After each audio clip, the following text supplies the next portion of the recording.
अस्सलाम वालेकुम। वालेकुम अस्सलाम। क्या क्या अल्लाह का शुक्र, ठीक ठाक। तो हमें बताइएगा रहमत फ़ैन की ख़ुसूसियत क्या है? खसूसियत ये है कि हम जो फुली कॉपर में बना रहे हैं वाइंडिंग जो इसकी सारी, और टोटल आम जो नॉर्मल फ़ैन है वो 120 से लेकर 150 तक जो है ना जनरेट करते हैं वोल्ट्स को।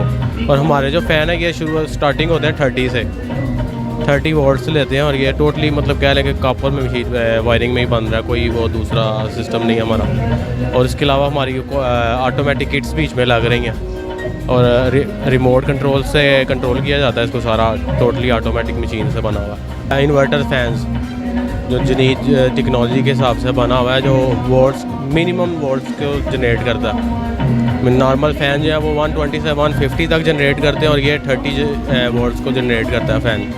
उसके अलावा डिफरेंट डिज़ाइन है हमारे पास। अभी न्यू ये डिज़ाइन जो हमने ये अभी बनाया है कि आपको कैमरा मैन दिखाएँगे। तो इसके अलावा और भी काफ़ी जो है ना डिज़ाइनिंग वगैरह हमने न्यू पे जो है लॉन्च की हैं।